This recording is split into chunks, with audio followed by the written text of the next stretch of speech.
Hey everybody, what's going on? What's hot? What's hip? What's happening? What's shaking? How's your Tuesday going? Let's see here. Let's get that up on the screen. Seconds after I saw that, I accidentally, well, the song was over. Sorry. Let's see here. I'm gullied up about the new long format. Thank you. I don't know what that frickin' means. There you go. No idea what that means, Johnny. Not a clue. But thank you. Just a note about the program. Sometimes if you're going to put things into the chat, you might occasionally say, does this mean anything? Anyway. Let's see here. Tonight's topic, by popular demand, the Kansas City Hyatt Skywalk collapse. We'll get that in a second. You can go to TomGullyShow.com. There's a couple hundred, 300, 250, 270 podcasts there for you on a variety of subjects. If you would like to, you can go to paypal.me/TomGullyShow. We'd love it if you did that. If you could, a couple bucks, whatever. Patreon.com/The Tom Gully Show. Also, that is like $3 a month or something. I got to put some new content up on that. But, there's plenty there of things I'm too scared to put out on regular social media. So enjoy that. Let's see what else. Anything else? You can go to cafepress.com/The Tom Gully Show. And there's a wide variety of quality name brand merchandise, like your long sleeve t-shirts and your hoodies with zippers or without zippers. This chick here does not look very happy to wear one of my hoodies. I'm not really pleased with her. We're searching for new models. She may very well be out of a job. Speaking of out of a job, the job of people in Texas over the last few days has been to not use very much electricity. And that's because the grid we have here in Texas a couple years ago had a major snafu. And so I didn't shave today, and I look like hell. Look at that. I look like hell. But I'll be all shaved tomorrow. And also I turned my heat down a little bit. And I'm also only using one of the 3 lights that I normally use to light the show. So I'm doing my part. I really am. It's a little chilly in here, I got to tell you. The insulation in all the buildings in Texas is great because you have air conditioning because it's so hot. So the insulation is great, but it's just that the heaters aren't that good. And so my heater, when I set it at a certain temperature, man, I grew up in the cold, and it's not that temperature. It's several degrees less. So I'm wearing my Columbia. I have a wide variety of Columbia sportswear, warm stuff. And I got to wear that, man, because it's chilly, and I don't like being cold. That's why I moved here. That's why I've lived in all the hot weather places I've lived, like Naples, Florida, and Tampa, and others. Dallas is the best, though.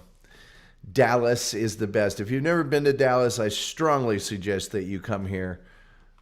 But wait till it gets warm. I think it's going to be like 19 in the morning here, which is really cold for here. And then it gets a little warm, and then I think, is it Saturday morning or Sunday morning? It's going to be cold again. It gets back up into the 30s or 40s, but I got to go to the fancy radio place at 5 in the morning. I can't be having it be that temp. Know what I'm saying? All right, well, let me tell you about, dang. Gone it. I thought I did. Hey, as you can see behind me in the background, because you guys know I love to do these custom backgrounds, that is the remnants of the Kansas City Hyatt Skywalk collapse. Let's see here. Way too many people in the Big D for me. Well, then go over to Fort Worth. There's not that many people here. They're all spread out. It ain't like New York or Chicago. Trust me, Chief. It's a giant suburb. You're going to be fine. You're going to be fine. If you come to Big D, I'll take care of you. I'll tell you where to be. You know, what are you, shut in? Please. Yeah, so that's some of the disaster behind me there. I'll just put this up first. There used to be skywalks here, and they've collapsed in that picture there that you got. Dallas is Texas' answer to L.A. We're nothing to L.A. We're not trying to answer to L.A. Please. No. We're nothing. There's no comparison at all between Dallas and Los Angeles. I've lived in both cities. No comparison whatsoever. So it was way back on July 17th, 1981, when the Hyatt Regency had a little problem that engineers like to call structural collapse when two overhead walkways, skywalks, failed. Now, let's see here. My family is from far Texas. I've never been there. I've heard of it, though. These walkways were filled with partiers, people partying, and unfortunately, there was a tea dance, which I've really investigated this story a lot today. I still don't know what a tea dance is, but whatever. One of those was going on underneath these walkways in the lobby. So, yeah.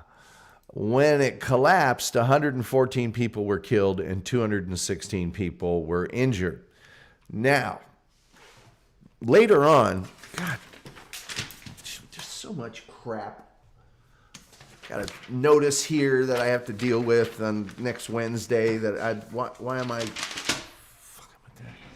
Anyway, later on, an investigation determined that these skywalks would have failed with only 1/3 of the weight they tried to support that night. And a little side note, Jack D. Gillum, that's the guy who owned the company that designed the skywalks and the engineer of record on this project. Yeah, he accepted all the blame. And then what did he do? He began a career as a lecturer on engineering disasters. And later on, I'm going to tell you just exactly why that's even more crazy than it sounds. So let's review. This project was fast-tracked. They were dying to get this 40-some story hotel built in downtown Kansas City. So they fast-tracked it. They didn't make them go through all of the dotting of the I's, crossing of the T's. And this particular project suffered a lot of delays, including the collapse of over 2,500 feet of the roof. But they wanted it done, so it opened on July 1st, 1980. Anyway, now the lobby, which you can see to the right of me, it was the main attraction of the building. It was a huge atrium, multi-stories high, spanned by those walkways, which were suspended from the ceiling. And they were made of steel, glass, concrete. They were over 120 feet long, and they weighed about 64,000 pounds apiece. The second, third, and fourth floor walkways, okay, that's where the walkways were. Now, the second floor and the fourth floor were directly in line with each other. The second floor was directly underneath the fourth floor. The third was over to the side a little bit. And that's bad. So around 1,600 people assembled in this really awesome atrium at the bottom for this tea dance. If anybody knows what a tea dance, please tell me. I have no idea what a tea dance is. I'm just, are they with cups? I don't know. I was born on a small farm in Indiana. I don't know of these tea dances. So the walkways above them were loaded with about 100 people. Now suddenly the guests heard popping noises and a very loud crack before the fourth floor walkway dropped several inches. Then it paused, and then it plummeted directly onto the second floor walkway below it. People in the restaurant at the top on the 42nd floor of the Hyatt said it felt like an explosion. So several tons of steel, concrete, and glass buried the survivors and the non-survivors. And the local fire department didn't even have jacks powerful enough to move them. volunteers actually brought equipment like flashlights, compressors, jackhammers, generators, concrete saws from construction companies nearby in order to help, okay? That's just some of the, look, you can see how heavy these skywalks were and what they were made of. They also had to bring in cranes to try and lift the debris. The local fire chief said if it wasn't for the construction company's equipment, they wouldn't have been able to do anything. People would have just remained pinned and covered. And incidentally, they were amputating limbs to get people untrapped from this wreckage. Okay, there was a lot of bad stuff going on. There was one of the EMTs that had been in Vietnam said it was much worse than anything he had ever seen there. The ground floor exhibition area of the hotel, which was nearby, was turned into a makeshift morgue, and people were being triaged in the Hyatt's driveway and out on the lawn. So there's people there that are just bleeding or broken limbs, dislocated hips, legs, shoulders, and they're being treated out on the lawn of the Hyatt. Morphine was being dished out to the mortally wounded. In other words, those people that were still alive, but caregivers realized very quickly we're not going to survive. They're just shooting them up with morphine to just try and keep them comfortable until they're dead. Survivors, able-bodied survivors who wanted to help in the rescue were asked, just leave. This scene is far too chaotic. We need people out of here. Okay, here's another terrible thing. Water, okay? The sprinkler system was destroyed during this collapse, so water was flooding the lobby, okay? And that puts some of the survivors who are pinned under this wreckage and rubble in danger of drowning. The last person, the last survivor pulled out alive from all of this wreckage almost drowned. It was a guy who had a major beam on his legs that had dislocated both of his legs at the hip, almost drowned because of this water. Now, it turns out that the original design, okay, of this building, in that the fourth floor walkway would have supported itself. But a change was made in the design, and that required the fourth floor walkway to support both itself and that second floor walkway that I told you about that was right underneath it, okay? And there was a new sort of bolt system that was prescribed. I'm not going to get into the technical details of it, but it was not as secure of a bolt, and there were not as many of them. So new bolts prescribed for the project.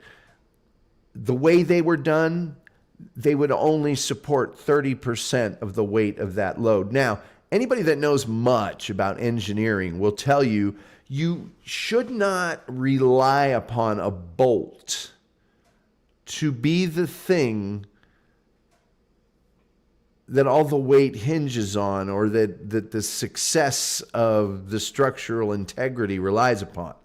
A bolt is not a very strong thing when it comes to tons and tons and tons of weight. Now, if you were to have an insane amount of bolts or an insanely huge bolt built out of some, very, very strong material, that might be a little different. But as you can see to my right, that bolt there is the kind you would use to put together a kid's swing set, okay? Also was discovered that the company implementing the construction, there's the engineering company does the design, and then there's the construction company that builds the design.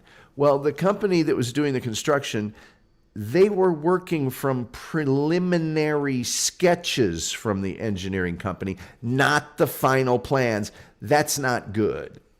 Now, the dude responsible, Jack D. Gillum, that I mentioned earlier, okay, he said that the design flaw in this superstructure was so obvious that a first-year engineering student could spot it. But he didn't. So, $3 billion was awarded in over 300 lawsuits. That's about $9.66 billion in today's money. But guess what? The hotel reopened 3 months later.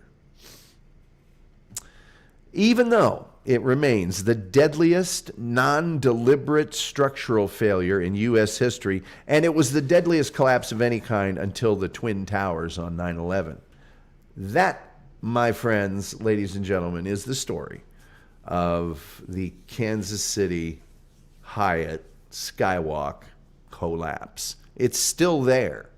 There's a plaque. It's still a thing in Kansas City. I wouldn't go in there. I'm certainly not going to schedule a tea dance there. Lyndon says that she's, he or she, I don't know which it is. I think it's a he. I don't know. I have absolutely no idea. The non-gender specific person known as Lyndon has been to Dallas twice, enjoyed my time there. There you go. Paz is here. Hey, Tom. Says this is intense. Eddie Mack says becoming an engineer doesn't mean you become smarter. It does not.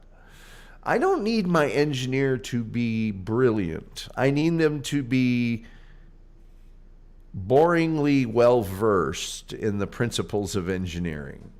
Sunday Jenna says, hi, Tom Gully. Thanks for the show, keeping me company while I'm cooking dinner. Sunday Jenna, I have a little bit of a bone to pick with you. Last week, while I was sick as a dog doing this show, mentioned a song called A Sunday Kind of Love, which many people have recorded. Etta James, I think, might have the most popular version. So this weekend, while I was doing nothing, I was thinking about that song, and I listened to it, and it remained as an earworm in my head for the entire weekend. I want a Sunday kind of love, one that will last. And then I listened to the Del Vikings version, and then I listened to the Robert Klein version. I wonder if I can get away with a little of the Robert Klein version, because he actually sings it. Longtime listeners of the show will recall that one of good old Tom's favorite stand-up comedians, maybe my favorite of all time, is Robert Klein. And Mucinex Night Shift at your worst nighttime not a symptoms, Mucinex so you can commercial. Get to sleep and wake up ready to go. Yeah, okay. It's Robert Klein. There you go. Now this next song, I did it on the Ted Mack Amateur Hour, 1957, with a group called the Teen Tones. The Teen Tones. And we sang it fast. I want a Sunday kind of love. We were defeated by a one-armed pianist. That's a great bit that he does, the Ted Mack Amateur Hour, one-armed pianist. But here we go. We used to sing it in the boys' room at DeWitt Clinton High School because we sounded great there, echo. And it sounded like a recording studio. Yep, that's Robert Klein. Unfortunately, not too many record executives came to the men's room in your high school to hear you. And any place else we sang, we sounded like we were singing in a men's room. But there we sounded like a recording studio. He does a bit about how they used to, the Ted Mack Amateur Hour had phone numbers. People would call in and vote, a little bit like some of the singing shows they have now, like American Idol. But he was calling in and imitating various other people so he could get more votes in. And it's a very funny bit. I might try and find it after this real quickly and play it for you. Let's see here if I can get... I'm searching for a new love. Here we go. Here's Robert Klein. Wanna Sunday kind of love to last past Saturday night. And you wouldn't think a comedian like Robert Klein could sing. The guy can. He was on Broadway. Let me get that horrible engineering thing over there. So anyway, look into it. Sunday Kind of Love, an amazing song. The Del Vikings do a little bit of a faster doo-wop version of it, but nothing like Robert Klein used to. Let me see if I can find that bit. Let's see, Robert Klein. Is it Mind Over Matter? The album. Let's see here. Mama Kajama.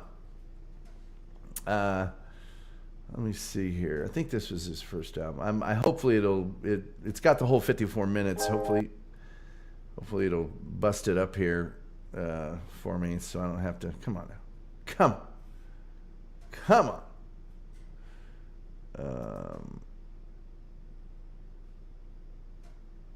Let me see here.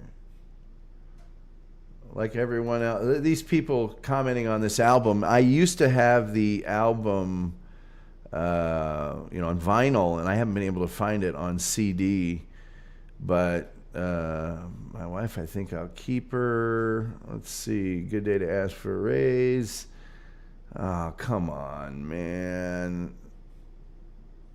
Oh, I'm desperately wanting you guys to hear the bit about the Ted Mack Amateur Hour. Let's see if I can. Jock, funny. That's Fred Kappas. I would love to listen. I said. Listen to this whole album with you. See those legs on her? Your arm off a touch, you son of a bitch. Clincher, listen to the selling point. And I wouldn't.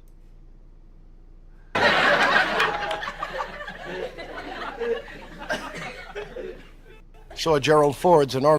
I don't think I'm 1400 Ted. What class, huh? He was the.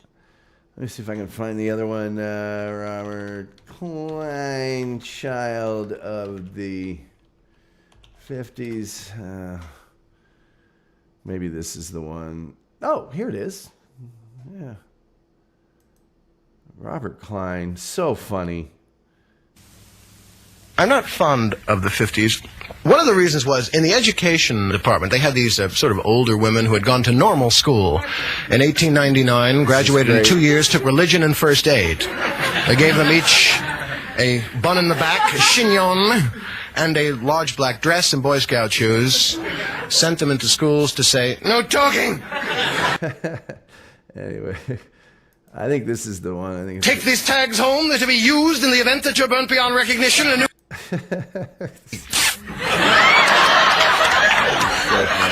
hey, sweetheart. Hey, honey. Where you going? Give me a cigarette. I'm sorry. I'm doing trans. You know what I could never stand? The school lunch. Oh. Dancing close to Johnny Mathis. I can remember that. Not to Johnny himself. One looks at me suddenly. No, I'm talking about to Anyway, I'm trying to find Sean, it. what are you embarrassed? He's embarrassed. Give him a pack of trouble.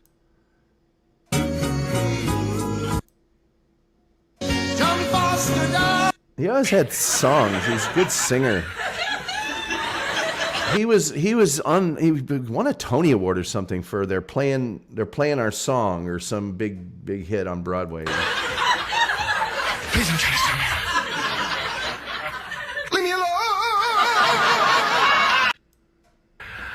Answer to trivia question, Ezra Charles. How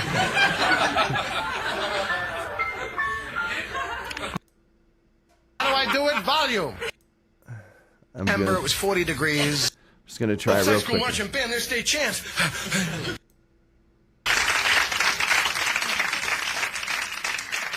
Probably not going to find this. I live in New York City, and I have tremendous respect for people who... Come on. My little Margie. Come on. Subject with me.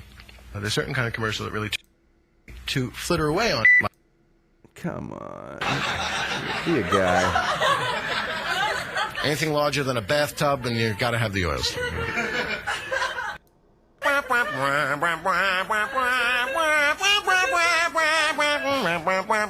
This is Little Rascals. Let me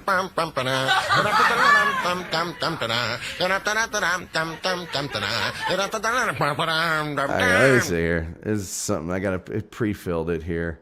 Wow, they've got the actual Robert Klein on the Teen Tones Ted Mack Amateur Hour clip from the the actual video from here. But I want that. I want the I want the, the thing from the comedy.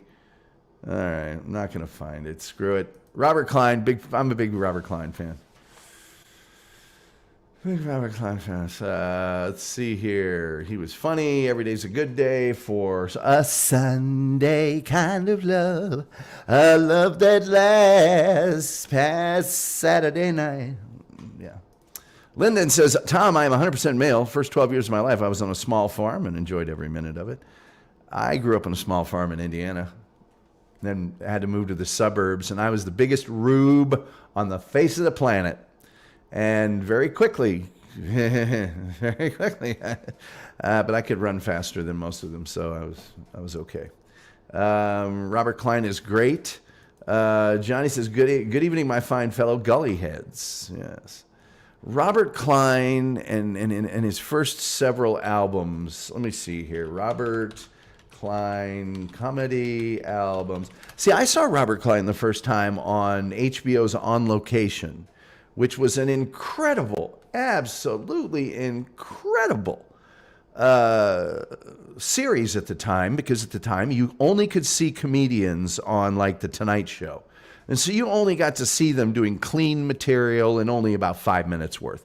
And On Location got people in concerts, stand-up comedy concerts, and in Vegas, and for Robert Klein on college campuses, back when you could do comedy on college campuses. And so I'm telling you, he was amazing. And I immediately became captivated by stand-up comedy.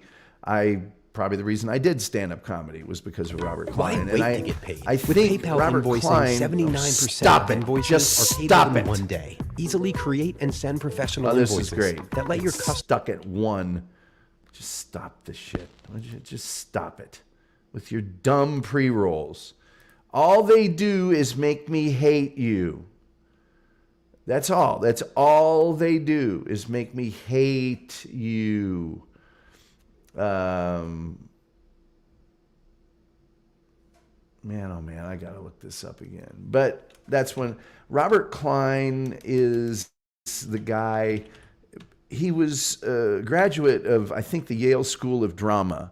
So he could act things out super well in his comedy.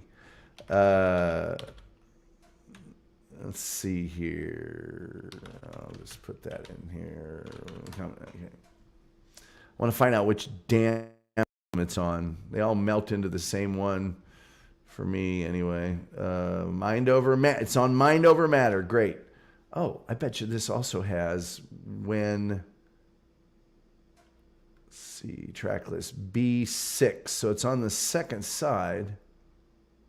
Here we go. I'm going to zone in on that. You guys are going to be so proud of me. Oh, man, I could actually add up the amount of time. Accept all cookies. Accept all cookies. All right, bit of test on this. So Ted Mac is B6, so that's 5 minutes, 6:20. That's 13 minutes maybe. It's going to be 15 to 18 minutes in. Okay, now we're talking. Now we're cooking with gas, people. Now you're going to see just how smart Big Tom is.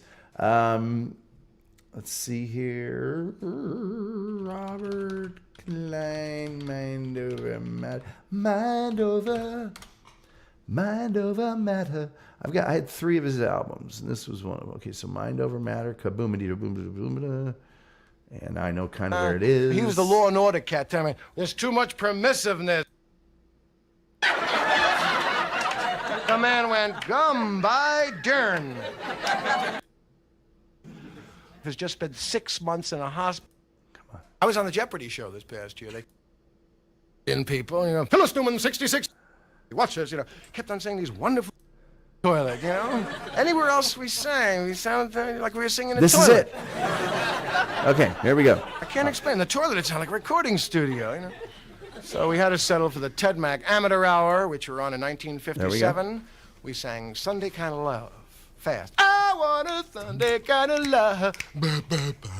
We were defeated by a one-armed pianist. There you go. This is brilliant, Robert Klein. Interesting voting, too. I had a cousin that kept on calling up and tried to, hello, one vote for the Teen Tones, please. Thank you very much. Hello, one vote for the Teen Tones, please. Kept on changing her voice. So one time she figured there must be a lot of people, so she This is hilarious. tried this. Hello, I'm calling from my girls' club. Can we have 12 votes for the Teen Tones, please? Thank you very much.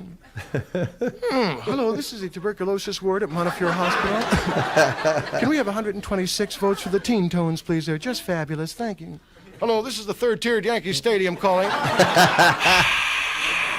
Yeah. 14,000 votes for the Teen Tones, please. Thank you very much. Hello, this is the governor of Utah calling. It's unprecedented. 600,000 votes for the Teen Tones. And 38 votes for the one-armed pianist. He's also marvelous. Thank you. Anyway, Robert Klein, absurdist comedy, very funny. If you ever want to laugh really, really hard, you need to go to Robert Klein and look up Opera Pimp. It sounds really bad, but it's not. It's actually very funny. Eddie Mack says, grew up on a heavy petting farm? No. We didn't have very much livestock. We had corn because it's Indiana. We did have a goose for a while, but it was like a wild goose. It was just on the property. We fed it, but it was like, we're not using it for anything. We're not going to cut it open and have it for Christmas dinner. It ended up flying away or something. Who cares? It was mean. It would come out in the yard and hiss at you stuff, and you'd have to take a rake and go, come on, buddy. And then it would realize, okay, I'm not going to win this. And then we had, for a while, we had 2 cattle. We had 2 cows that I and my brothers raised and fed, and then we made it into burgers and things. And so that's always an interesting little proposition when you live on a farm, which is you raise these from calves. They were calves when we first got, and they get bigger and bigger. They're hard to handle. They're going to do what they're going to do. So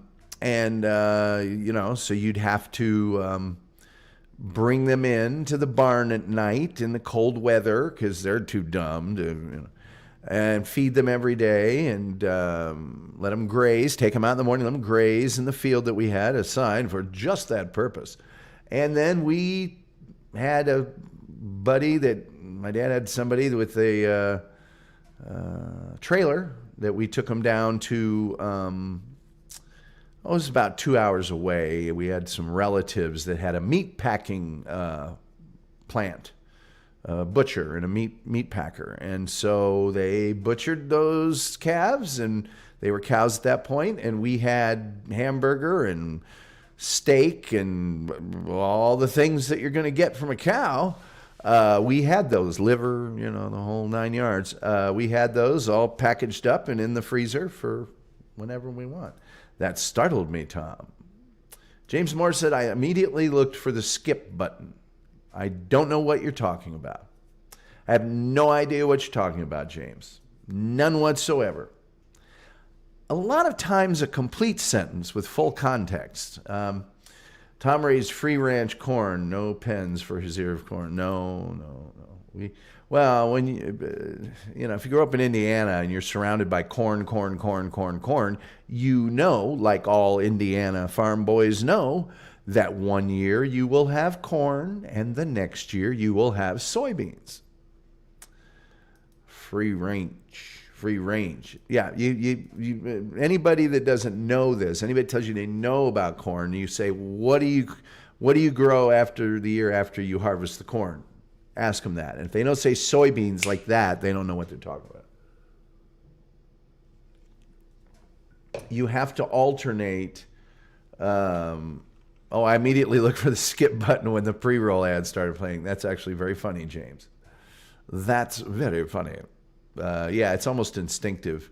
I don't know, occasionally I see something that I really like, and a lot of times it's like a movie trailer, and I'll go all the way through it. But most of the time, it's like, okay, count down so I can get through this, and now I hate your company. I hate your whatever you're selling. Absolutely hate it. I am so hungry right now. It's been so cold, and I was so sick last week. I haven't gone to the grocery store, and just been trying to stay warm all day, and now I haven't really eaten anything, and I'm about to chew my arm off. I have some of those bun-length hot dogs. You know what I'm talking about? The longer ones. I think I'm going to make a bunch of hot dogs for dinner tonight. I do have some. Oh man, I'm going to have to share this with you. Wolf. I don't know if you guys have this where you live. I don't. But this is the greatest chili that you will ever encounter in your entire life. And we have it here in Texas. And I highly encourage you to order it online if you don't have it in your area. But it's Wolf brand original chili, no beans. It's just beef chili deliciousness with just the right amount of spice. I am telling you what, it is so fabulous. And I have some, but I ate a bunch of it yesterday. I don't know that you want to be eating that much chili, but it's the authentic Texas recipe, and we have it here. And oh boy. And then Reverend Wild Bill, because he's also from the country, he does what a lot of people in the country do, and that's put the letter S at the end of any place. Walmart's has got it. Kroger's carries it. I get it with and without beans. I prefer to have it without the beans. And it's not because the bean kind is not good, because it is good. It's just the kind without the beans has all that burger beef, delicious. Oh, and it's that brown chili, and you put some sour cream in there, and if you really are smart, you've got some Fritos, and then you get some cheese, and you just out for hot dogs, with for burgers. Yeah, it's the kind of chili that really, if you're having hot dogs with chili on them, that's the stuff to get. That's the stuff to get. Yeah, the shredded cheese. I'm out of cheese. I'm out of everything. I'm out of everything good. So I gotta, and it's, I think, still going to be a little bit cold tomorrow. I've got to make that decision whether I'm, going to leave the property and go to the grocery store, or just wait another day and just maybe order a big giant pizza in tomorrow or so. I don't know. It's touch and go all day. Karen Garvey says, when you say it has just the right amount of spice, does that mean it's a little hot? Just a touch. Just a smidgen. Just a smidgen. Just so you know it's there. I think Reverend Wild Bill would agree with me there. It is just a touch. Just a touch. James Moore says, I prefer chili with beans, shredded cheese, and some cream. It's cold here today, so I threw a batch in the crock pot. I need to get a crock pot. The snow missed me, Tom, but it got Tennessee. Well, we didn't have snow, really. I mean, a little bit fell, but what is the weather going to be here tomorrow? Because I need to get some groceries. It's 25 right now here. It's not hot, but more spicy. Yeah, it's got some spice. Let's see. Tomorrow, 39 and 34. Thursday, 51 and 20. I'm thinking Thursday's the day I'm going. Yeah. I can gut it out for a day. I can have some chili and hot dogs tomorrow, and whatever else. I got some taquitos here and some stuff, but I do need to go to the grocery store. It's a definite. It's a definite thing that's got to happen. Here's Bog. Bog says, hey, Tom. Bog is the gentleman that did this AI of my face. I'm very, very, very happy with that. Very happy. Internet Bard says, buy a Sonic hood and do a chili mukbang. I'm not a fan of the mukbang, but Reverend Wild Bill says most say Hormel is best, but Wolf beats Hormel. Hormel is too much of a sweet chili. Hormel is a chili that I would use in like an 7-layer bean dip thing or something. It's, Hormel corned beef and hash is good. Yes, it is. There are other kinds. I learned a few years ago, that I liked corned beef hash. And the problem what I had with the kind in the can was I wasn't cooking it long enough. I was just sort of cooking it. And once I learned to cook it until it was like crispy good, then I loved it. I need to get some of that too when I'm out. I've gone through a lot of canned stuff. This last few weeks for me has been awful. The sciatica, which is now pretty much gone, and then I got sick, and then the weather got bad. So I haven't gone anywhere, haven't done anything. Only place I've been is the big fancy radio company, and fortunately or unfortunately, that's right next to that McDonald's. So when you're working 5 in the morning till 1 in the afternoon, I got to work. I got on the vending machine and got a Red Bull and a Snickers, and that lasted me till I got out, went to McDonald's, and they've got these double cheeseburger fry combo specials for like $3.50. I'd get like 3 of those, eat one of them right there in the restaurant, take the other ones home, and just have those at night. So I didn't really, and so now here we are, and I gotta go. But I'm not going out in the 30-something tomorrow. I'm just not doing it.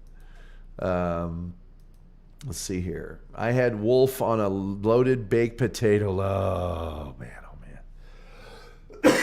You're making me jealous. I ate all the rest of my potato chips today, too. Bad move. Yeah, you got to crisp it. You really have to crisp it. And then you know what you do? One of two things, sometimes both. You put a fried egg on top of that, or you put some Frank's Red Hot. Not a lot, but just a little Frank's Red Hot. Oh. Love some good corned beef hash and eggs, yeah. Why am I making myself so hungry? This is stupid. I'm making at least 3 hot dogs when I'm done with this. Incidentally, I don't boil hot dogs. I broil them. I put them in the oven. So they're, RJ Kelly says, hey, mate, long time, glad to be back. Is that my good friend from Australia that's a jockey? And not just a jockey of note, if I'm not mistaken. This is one of our celebrity guests here in the chat room. I'd like to mention once again, you can go to thetomgullyshow.com and you can hear 300-ish podcasts of great interest in a variety of subjects, famous authors, you name it. Also, we would love it if you went to paypal.me/TomGullyShow. It's in the crawl. And, a little something for the effort. I saw today where somebody got, and we're not monetized here. We're trying to be monetized. I saw a $500 super chat today. That's more than we've ever made all put together on the show. Oh, dear. And you can also go to patreon.com/The Tom Gully Show. We'd appreciate it. How close am I to being monetized, by the way? Let's see here if I can find this out. We're not close at all to being monetized on YouTube. I haven't even investigated Facebook, because Facebook you can give those stars, I guess. I have no idea what. Ooh, wow! I'm gonna want to watch that later. Let's just go to my YouTube studio. I'll give you the update on how close I am to being monetized. It's not close. It's not close at all. There it is. Earn. It says earn. I am so slowly creeping in my number of subscribers. I don't think we've grown very many. Okay, so I'm eligible in number of subscribers. Okay? I'm eligible.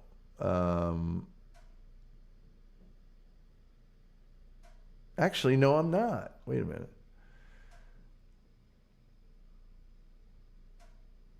Oh, okay. Yeah. I'm good.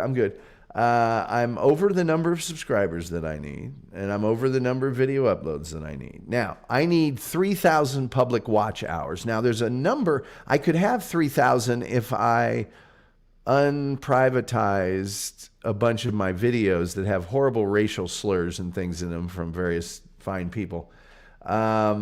Right now, I need 3,000 public watch hours, and I have 1,386 in the last 365 days.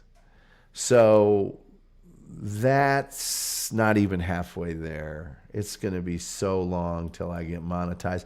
And that's why it's important, if people want to and if they can, that they go to paypal.me/Tom Gully Show. And, a little something for the effort. Yeah. By the way, Karen Garvey is correct. You can also hit the like button. Things like that make me show up in people's feeds and stuff, and so that hopefully I will get some more followers and views. And RJ Kelly says, been a while, killing it over here. Just started a 4-week holiday, first in about 4 years. Well, that's because you're riding them horses.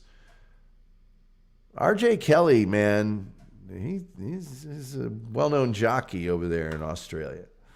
Rip Wild Bill says, on Facebook, you get pennies on dollars with the dollars with stars. Patreon is the best way to go.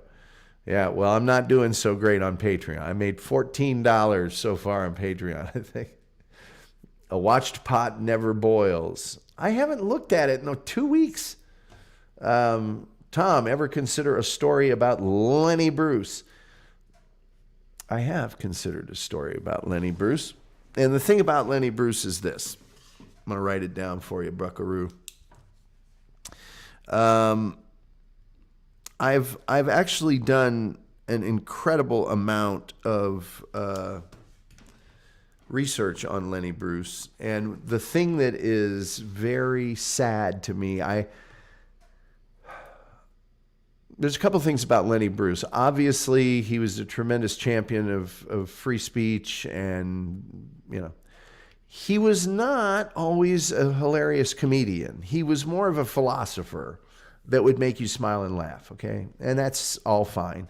Toward the end of his life, though, he quit really doing comedy and just was going over the injustices he was suffering in the courts.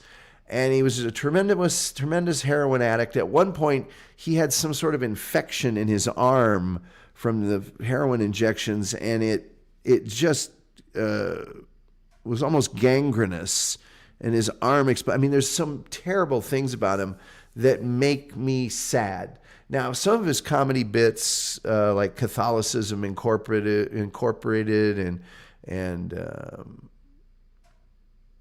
what was the one? Is it Goyim versus Jew? Let's see here. Lenny Bruce Goyim. Some of his bits were just Jewish and Goyish. That's one of his bits. Let me explain Jewish and Goyish to you. Very, very funny. He did some experimental films that were actually very, very interesting. But the movie Lenny with Lenny Bruce, Dustin Hoffman, actually a pretty good depiction of Lenny Bruce. And I don't know. It just makes me really sad to think about and discuss Lenny Bruce, because he went to a very dark place, and because of the stigma at the time of what he was saying on stage and what he was doing, a lot of people abandoned him and sort of left him in the lurch. Now, there were those people that kept booking him and were responsible for him to just survive, which was not easy for him at the end of his life. And but a lot of people, because club owners didn't want to get sued, they didn't want to lose their quote unquote cabaret license or their liquor license. And the way that he was vilified and persecuted, it's just not a fun topic. Not that a Skywalk collapse is, but it's a little more nameless, faceless. I have several CDs of Lenny Bruce's material, and I don't listen to them that often because they're more of a historical record. There's a few of his things that are amazing. Just his technique and the way that he poked holes in hypocrisy and stuff, but not a laugh riot all the time, and even in the way that George Carlin could be, who was also equally scathing of certain things. But I've got it written down, and we'll eventually do one. Eddie Mack says, "What was your biggest room, Tom?" When I was doing stand-up comedy, I think it was about 3,000. But I was opening for somebody else. The rooms that I played were probably typical stand-up comedy size rooms, 200 maybe. But I was never a headliner in the traditional sense.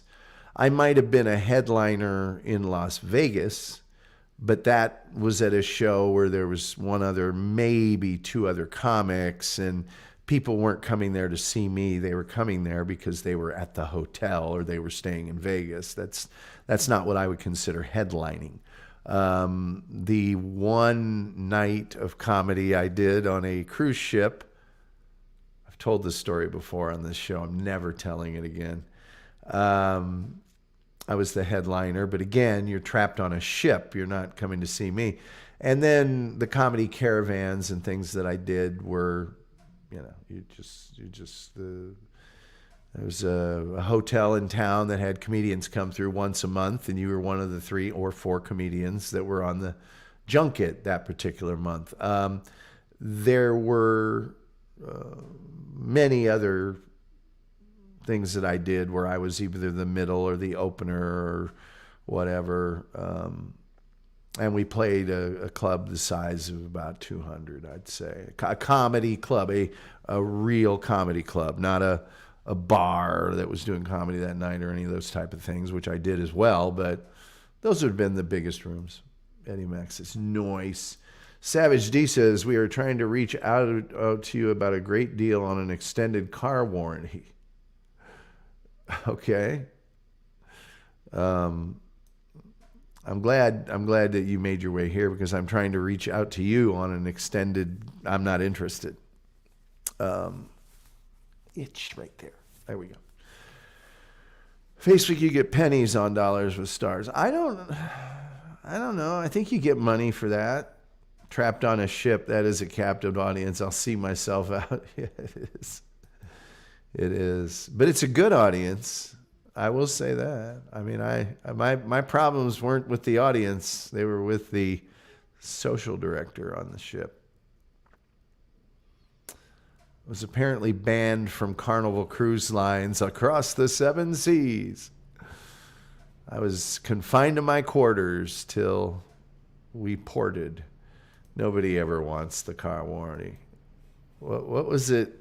What's that one that Ice-T is selling? The Car Shield or whatever? I always knew you was official. Yeah.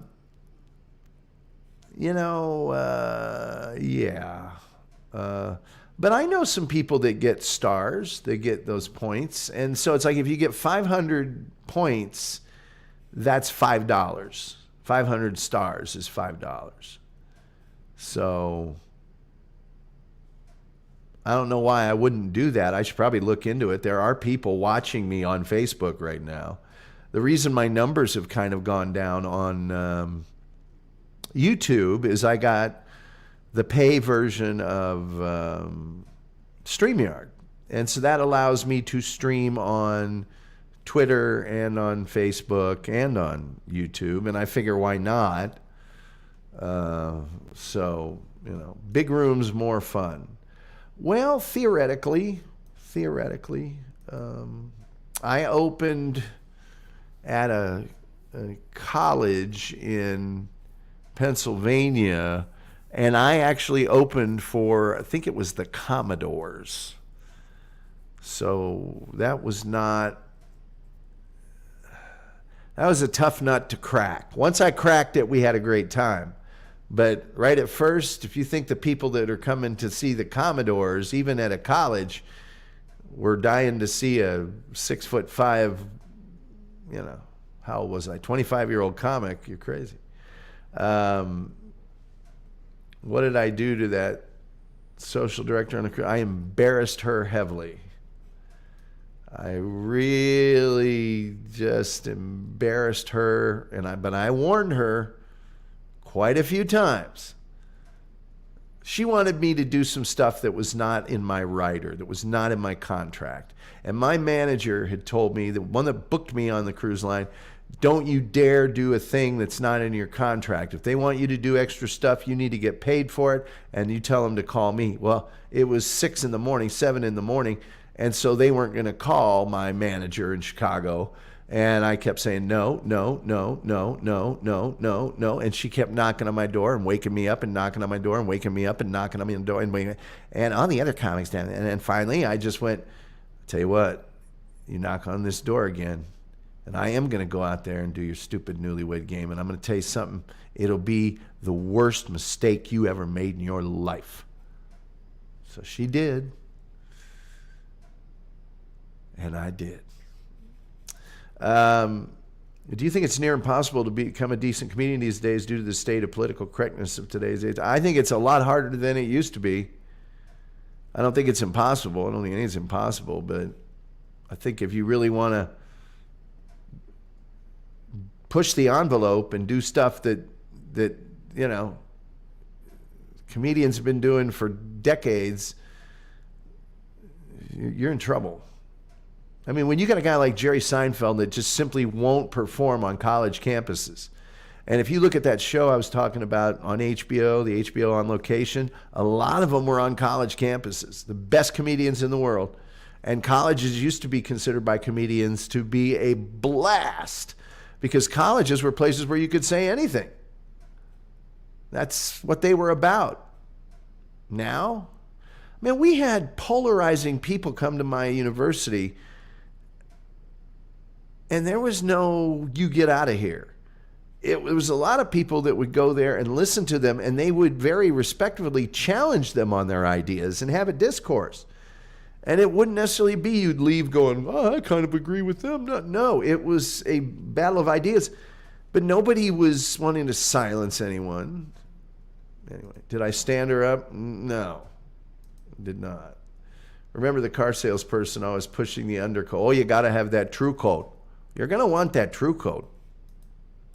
I think she was trying to give you the hint. No, she wasn't trying to give me the hint. She was just trying to be in charge. Didn't do a 1992 Perry Caravel. I don't even know what that is. I can imagine, but I don't know what that is. You shouldn't have invited. You should have invited her in. No. Trust me, the night before when all the guests were lined up around my third show, that was the time I could have been. Good evening, Tom. Good evening, Linda. But I was a professional. I wasn't going to sleep around with the help or with the guests or anything else. I did my shows. I stayed up till 3 or 4 in the morning with the guests out at one of the bars, regaling them and talking to them, making them feel great about being on the ship and having a good time and everything else. Didn't have to do that, but I did it. And so when the door knock came, it said, we'd like you out on the Lido deck to do the main. Incidentally, my manager was this hard-bitten, rough Chicago lady. And Tom, you sound good tonight. Thanks. then I knew if I'd done any extra work and she found out about it, she'd have reamed me. She'd have screamed at me. She was this tough, you know. And after she found out that they were trying to get me to do all that stuff and that I had gone out there and did what I did, she's like, well, it's not in your contract. They shouldn't have even asked you. I don't know why they're mad at you, blah, blah, blah. And then she's the one that had to call me up and tell me that I was confined to quarters till we reached the next port, that the captain had confined me to quarters. Now I could order any food I wanted, and it was, you know, it was a small room, but they had, I can't remember whether the TV was satellite or whether they just had like tapes of stuff they played in aboard ship. I think that was the second thing. I think they just had a whole bunch of videotapes and they played those, and those went throughout the thing. So there was a little bit to watch on television. I would imagine, in fact, I think I remember I had a book with me, and I had a Walkman, a Sony Walkman, and a bunch of tapes in my little bag of what I used to call my bag of crap that I would take from when I was on the road or whatever. And so I probably just sat there and relaxed for, it was like 2 days, maybe 2.5 days, until we got to port or whatever it was. And because this was, we were in the Gulf, I think. Were we in the Gulf? I think it was in the Gulf. Maybe we went around to the other side. I can't remember any of those details. Why should I? I was confined to quarters. And, I'd order food and bring it to me. The guys were real nice. And then I had little, it was a small room, but what did I care? I was just relaxing and, a shower and a bathroom and a TV. I don't care. I was a big reader back there, a big reader back then. And so I might have had 2 or 3 books with me, and I just sat there and read and listened to a little music. And then Karen Garvey says, sounds like she had smoker's voice. Karen, she sounded like she gargled an ashtray full of lit cigars. She had huge smoker's voice.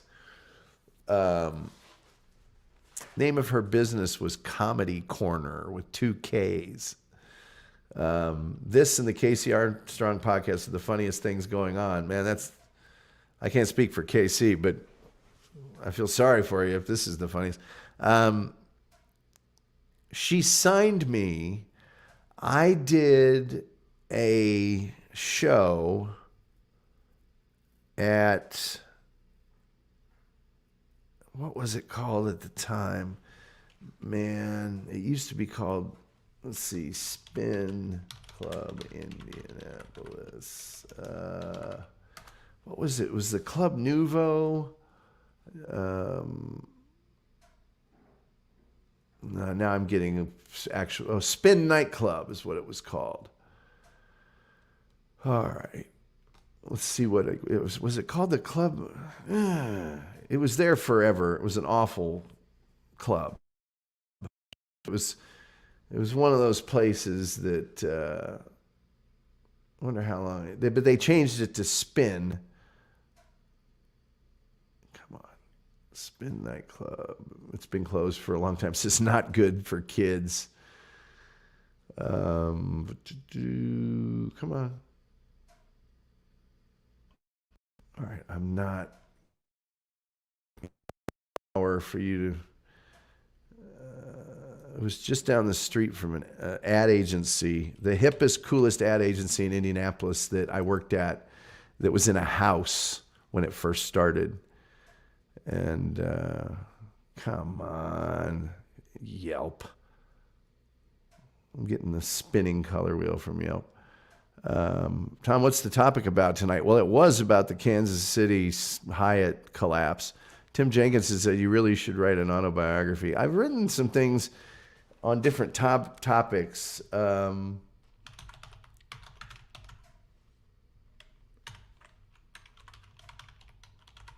I got to know the name of this club. The Patio. Yes. The Patio. Man, and it was open forever.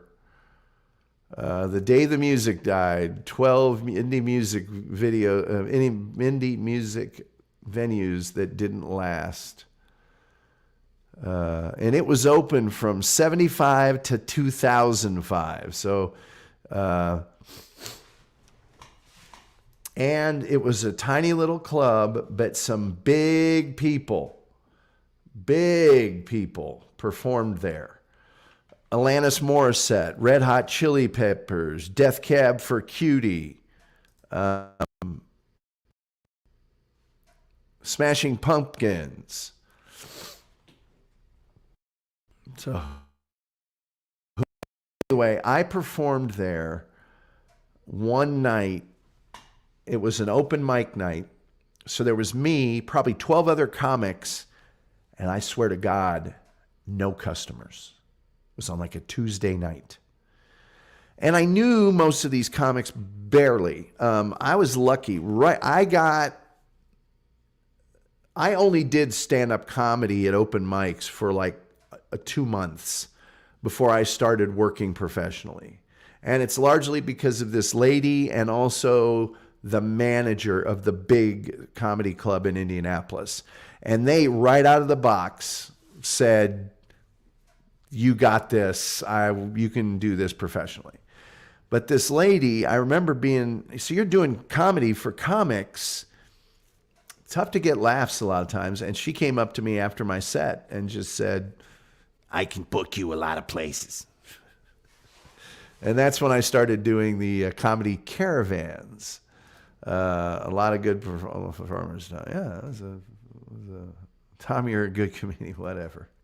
But that's when I started doing the caravans. That's like my first professional paid gigs were doing caravans, which is you get in a van with 3 or 4 other comics and you go from town to town to town to town. And then I did Vegas for 13 weeks, and then I think I got semifinals of the Moosehead National Amateur Comedy Search and a couple of other things. But love you, love the show, says Bout. Bout, how are you and those folks doing over there in that Discord? It's a shame somebody had to be a jerk because I missed that Discord, but I can't really be in a spot where a really loser know-it-all can silence me. Can't be doing that. Mr. Bashonio says, Tom, do you know the songs No Girl Allowed on the Patio Heado? No, it was a famous poem titled Thunder and Lightning All Around. It's a cult classic. I do know that. We doing okay. Well, that's good. I miss you guys. There was a great song, I'm in love with the weather girl. There's a fire in my heart for the weather girl on Channel 13. I forget who did that. I hear you on that, LOL. Yeah, the guy telling me I know everything I know this, I know that, I know this. And even Urquhart's going, no, he does a completely different thing, dude. You don't know what you're talking about. I do too.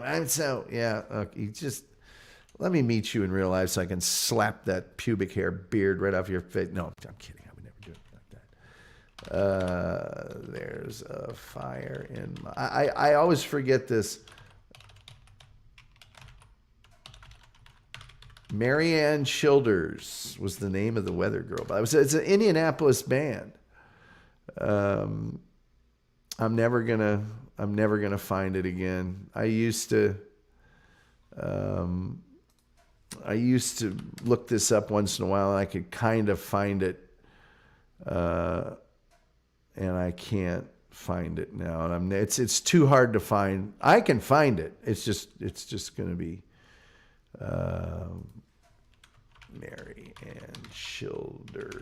Marianne Childers. I'll never forget. Oh, hey, you want to see Marianne? It's a quick clip of Marianne Childers. Oh, wow. She's got a Wikipedia page. We all had the hots for her. Marianne Childers is an American media consultant and former newscaster. From 1980 to 94, she worked as an anchor in WLS TV in Chicago. I don't care about it. She grew up in Louisville. She left the Phil Donahue show for news anchor jobs at WAVE in Louisville and WTHR in Indianapolis, then moved back to Chicago. Well, what do you know about that? Marianne Childers. I gotta... Video game idols. Oh, I'll go ahead and share this screen. You can see a picture of Marianne Childers, the object of all of our dreams back in Indianapolis. Let me share the screen, and I'll share the screen. And there she is. Boom, Marianne Childers. There she is, Marianne Childers. Boy, was she a little hottie back in the day. Let me just play a little clip of Marianne Childers. Video game idols at 10. Well, there is your little Marianne Childers clip. I hope you enjoyed it. Good old Marianne Childers. I'll tell you what. I wish I could find that song. It was like a really sort of a punky new wave song. There's a fire in my heart for the weather girl. I got a flame in my heart for the weather girl on Channel 13. I'm never going to ever... I found it in the past, but it's hard to find. It's really hard to find. So, Mr. Bashonio, are you familiar with the song by the Eagles called The Greeks Don't Want No Freaks? It's pretty good as well. Well, gosh, I've gone over time here, and so I'm happy to... what are we going to do this damn thing about tomorrow? What's going to be tomorrow's program? I have no idea. I've got so many topics here. You know what? I might want to do Glenn Miller tomorrow. Glenn Miller. You guys know about Glenn Miller? Let me find you a picture of old Glenn Miller. Yeah, there he is. That's probably good enough that you can see him. Glenn Miller was a very, very, very, very, very famous musician. And there's kind of a picture of him there. And Glenn Miller died in a plane crash. And a lot of people believe, let's see, Glenn, Miller public domain song. Is Moonlight's, dang. Is in the mood in public domain. The song was not any. If you were just using the tune is made up of the public. Oh, no copyright. In the mood. Glenn Miller. Here we go.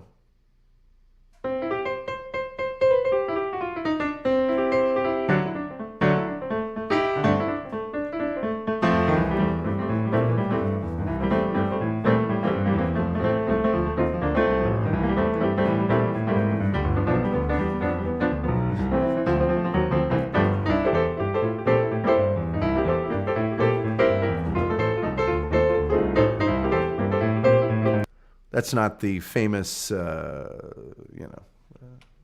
anyway, Glenn Miller, famous musician, died in a plane crash. And I think that they have proven since that plane crash, which was just thought to be a random plane, the Nazis shot him down. I think we'll do Glenn Miller tomorrow. Anyway, let's see here. Go, Tom, go. Thank you. Linda Kisling says, good to see you tonight, Tom. Lyndon says, thanks for the show, Tom. No, thank you. Let's see here. Glenn Miller was my dad's favorite singer, too.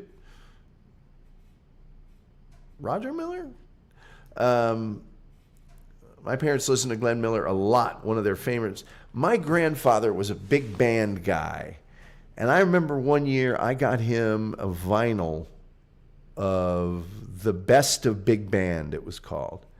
And they had one of those console units, that had, it was like a piece of furniture with legs on it. You open the top, and there was a record player there, and maybe an 8-track and a radio on it. And if you slid the doors in the front, there was places for records. He laid on the floor on their carpet and listened to that big band thing for like 2 straight days.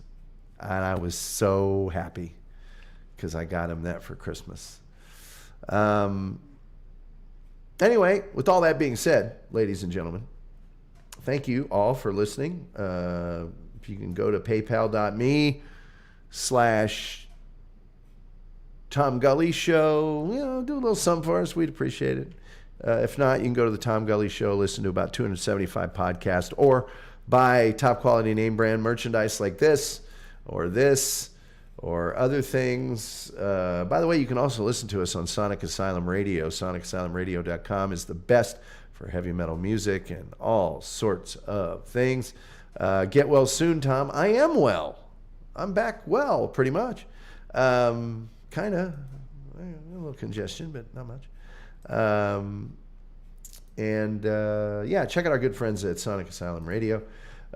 With all that being said, I guess the only thing left for me to say is, what a great memory of your grandfather. Oh, he was a great guy. Was just a great guy. And I often listen to big band music and think of him because he loved it. Tommy Dorsey, Harry Dorsey, Dave Brubeck, loved all that stuff. So anyway, all that being said, the only thing left to say is, till next time, we'll see you next time.